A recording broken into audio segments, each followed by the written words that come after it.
mais bu ñu arrêté wee si deux profils yi justement. oui Sidi ak Hott. oui ñoom ñaar seen profil boobu ma ko mënee defal justement. waaw mais ñoom ñaar ñëpp ils ont de brillants profils. Sidi Oudouta était président de la BADEA avant d'être président de la Banque arabe de développement. Il a été ministre chez lui en Mauritanie. Tout comme Amadou Hott a été ministre chez nous. C'est un brillant financier, a dirigé le Fonds 6, a été envoyé spécial même du président de la BAD sur je pense la mobilisation des fonds verts. Et donc ñoom ñaar ñëpp c'est de brillants financiers et tout comme les autres candidats qui ont été ministres chez eux. Le Tanzanien est le vice-président de la Banque mondiale. Donc voilà, il faut que Sénégalais xam ne affaire bi du affaire compétence. C'est pas la compétence. Képp ku ñëw foofu rek am nga compétence. Après c'est de la diplomatie. C'est la capacité d'un pays à rallier les votes des autres pays derrière son candidat. Mais ci loolu rallier vote bi parce que d'après les informations monsieur Sidi moom en tout cas fas na loolu ci peut-être lobbying africain bi en même temps aussi il a cette facilité avec les langues, c'est-à-dire il parle wolof, il parle français, il parle arabe.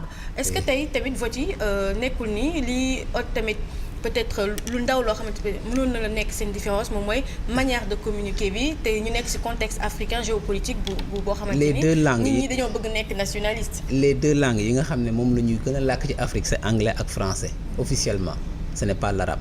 Et Hott dégg na langue yooyu. Je ne pense pas que la langue ait joué vraiment quelque chose là-dessus parce que dëkk yu mag yi nga xam ne ñoom ñooy voté dëkk bu mel ni Nigéria wala Amérique wala Japon ñooñu anglais la ñuy làkk principalement.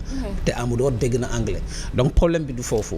Je voudrais encore attirer l'attention que ne pour élire un président dans une organisation internationale, c'est la capacité du pays à mobiliser des soutiens, c'est la capacité à bâtir des alliances stratégiques et c'est la capacité à négocier. Tout simplement. Comment aujourd'hui analyser justement l'influence du Sénégal par rapport à sa diplomatie? Alors aujourd'hui, d'abord le premier échec que le Sénégal a eu et je voudrais vraiment féliciter Sidi Oudouta puisque c'est quand même l'Afrique qui gagne et c'est un frère de la Mauritanie qui gagne.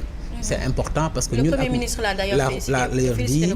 Voilà, il l'a même reçu quand il est arrivé hier à Abidjan. Le Premier ministre l'a reçu, les images sont sur Internet et c'est une belle chose parce que la Mauritanie c'est notre frère la Mauritanie. Parce que tey projet GTA bi gis nañ ko. Il faut que ñu gën a dëgëral loolu. Beneen bi mooy encourager Amadou Hott parce qu'il n'a pas démérité. Li mu mënoon def yëpp def na ko et il a porté la candidature du Sénégal avec fierté. Maintenant bu affaire bi amee échec il faut que ñu analyser ko Adjara. Il faut qu'on analyse à froid les chiffres. Qu'est-ce qui s'est passé concrètement? Pourquoi depuis quelque temps toutes les candidatures du Sénégal dañ cee lajj? Pourquoi? Lajj nañ fi directeur Afrique OMS Organisation mondiale de la santé. Lajj nañ fi comité exécutif CAF. Lajj nañ fi FIFA. Et donc tey démb lajj nañu BAD mooy que ne il faut ñun ñu xoolaat suñu bopp. Parce que nit mënoo nekk quand même di def benn affaire tout le temps di ci lajj ba pare nga ne tout va bien. Monsieur Bathily également gisoon nañ candidature. Bathily aussi lajj nañ ko. Qu'est-ce qui se passe? Alors que Sénégal Adjara avant on avait quand même un peu partout ay doomu Sénégal qui dirigeaient de grandes organisations internationales. Amadou Mahtar Mbow UNESCO, Jacques Diouf FAO, professeur Bathily envoyé spécial, Eva Marie Coll Seck ONU-SIDA, Makhtar Diop Banque mondiale, aujourd'hui directeur général de IFC, etc. Et Mawad Wade à la CAF. Et donc tey mënatuñu sax am des directions régionales. Ça veut dire qu'il y a un problème. Et le problème, nous devons le pointer. Et pour moi, le problème, c'est le leadership diplomatique du Sénégal qui est en train de s'affaisser. C'est-à-dire que tey suñu diplomatie orientation bi mu jël wala peut-être que tey ki ñu ko dénk amul la capacité aujourd'hui de mobiliser et les résultats parlent pour eux-mêmes parce que man je veux pas personnaliser le débat. Analysons les chiffres d'hier. Suñu candidat premier tour dafa def 17%.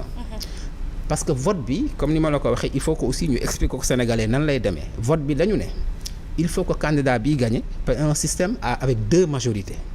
Il faut que nga am majorité dans les votes régionaux mooy dëkk yi nekk biir Afrique ba pare am majorité dans les votes non régionaux mooy les 27 pays qui sont actionnaires de la banque et qui ne sont pas en Afrique. D'accord. Donc ci premier tour bi suñu candidat dafa am 17%. Mais ci 17% yooyu 11% la am au niveau régional mooy dëkku Afrique yi 11%. C'est extraordinaire et c'est très faible. Mais qu'est-ce que cela veut dire? Cela veut dire que pendant que le Mauritanien fait 48%, donc déjà ñun échec bi ñu njëkk a am Adjara mooy ñun ñu am nekk Sénégal bokk CEDEAO bokk UMOA am candidat dëkk bu bokk CEDEAO bokk UMOA muy Côte d'Ivoire ni fi ñukk suñu candidat dem soutenir candidat beneen dëkk. donc am na ay manœuvres kon ça veut dire que naturellement ñu jege peut-être dañu def coup bas. Mais non, la diplomatie c'est ça aussi, les pays n'ont pas d'amis, ils ont des intérêts. Il faut aussi qu'on soit que ça mu leer ci suñu bopp. Donc ñun déjà échec bi ñu njëkk a am mooy naka la ñu xoolee ba Côte d'Ivoire jéggi suñu candidat ñu bokk ak ñoom CEDEAO bokk ak ñoom UMOA. Mali aussi je ñu dem soutenir candidat et au-delà de soutenir, la Côte d'Ivoire a parrainé parce que wax naa ko léegi pour être candidat il faut être parrainé par au moins un État. La Côte d'Ivoire a parrainé la candidature du Mauritanien. Erreur bi ñu njëkk a def beneen erreur bi ñu def mooy léegi bi loolu amee qu'est-ce que nous avons fait aujourd'hui parce que 11% la ñu am premier tour ñu dem deuxième tour ñu am 2%. Mais Adjara 2% ça veut dire que peut-être qu'il y a que 2 ou 3 pays qui ont voté pour nous parce que ñun suñuy droit c'est 0,6%. Donc il y a que peut-être pour avoir 2% yeneen ñaar wala ñetti pays ñoo ñu votel de petits pays. yoo xam ne nii amuñu droit yu bëri pour qu'on en arrive à 2%. Et là aussi.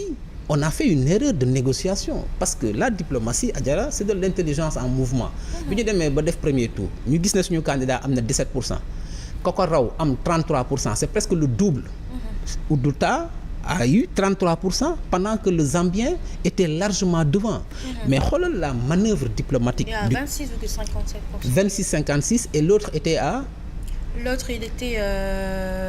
Oudouta, le Zambien était bien devant. Le Zambien, il a eu 26,57%. Oui. Et le Tchadien, il a eu. Bon, non, le Zambien a eu plus que 26%, au premier tour. Donc, comment on a fait pour que le numéro 2 au premier tour gagne au final avec 76%? Mais ça, c'est de la stratégie de négociation. Alors que nous. bi ñu amee 17%, Mauritanien bi am 33% au premier tour. Ce que nous aurions dû faire, c'est de retirer la candidature du Sénégal. Parce que 17 plus 33, on aurait atteint 50,01 qui sont exigés pour gagner. Si nous retirons suñu candidat, le candidat du Sénégal, après le premier tour, on aurait pu négocier et mieux négocier. Parce que c'est ça aussi le système des alliances. Négocier rapidement et que l'élection est venue.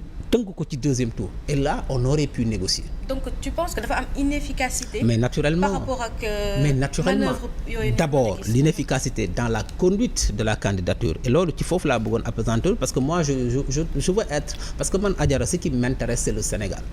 C'est le Sénégal. Je ne cherche à faire plaisir à personne. Je constate que le rayonnement diplomatique du Sénégal, nous sommes en train de le perdre et nous devons amener des leviers de mitigation pour corriger. Ces leviers, c'est fondamentalement boy def candidature bu mel ni présidence ou bad du affaire ou faux. Ce n'est pas, comme je l'ai dit hier, une ministre qui est en permanence dans des avions di def ay tournées avec des équipes pour aller se photographier avec des chefs d'État pour dire que j'ai été ici, j'étais là-bas. C'est beaucoup plus sérieux que ça. C'est instituer un comité de candidature que nous avions à l'époque aux affaires étrangères. Waaw, dañ ko dindi. Et il faut travailler aujourd'hui pour remettre un comité parce que ça doit être un comité interministériel. Nga jël borom xam-xam yi ci ministère yépp, surtout ceux qui connaissent le système. On a combien de fonctionnaires aujourd'hui au ministère de l'économie, des finances qui étaient dans les organisations internationales? Combien de fonctionnaires du Sénégal, de brillants fonctionnaires qui sont dans ces ministères, dans cette administration, nga dugal leen ci comité interministériel parce que le comité aura d'abord pour mission d'analyser les candidatures sénégalaises. Bu candidature amee comité boobu moo war a sélectionner ñu ne xool nañu 10 prétendants sénégalais yi xalaat nañu ne candidat bi c'est le candidat le mieux préparé pour permettre à notre pays de gagner. Parce que dès l'instant où c'est le pays qui présente un candidat, il y a plus de marge de manœuvre personnelle, n'est-ce pas? Parce que tey yeneen ñeenti sénégalais mënoon nañ ne ñun aussi dañu bëgg a nekk président BAD. Comité boobu rôle am mooy déjà analyser les candidatures segg ko xool le meilleur profil benn. Deuxièmement, comité boobu comme c'est un comité interministériel ñu sukkandiku maintenant sur le réseau diplomatique du Sénégal. On a de brillants diplomates Adjara et vous savez ce qui fait mal aujourd'hui, ces grands diplomates du Sénégal, moi je demeure convaincu que ñoom ñëpp ku ci nekk yaa ngi toog am lu la metti parce que ce n'est pas ça la grande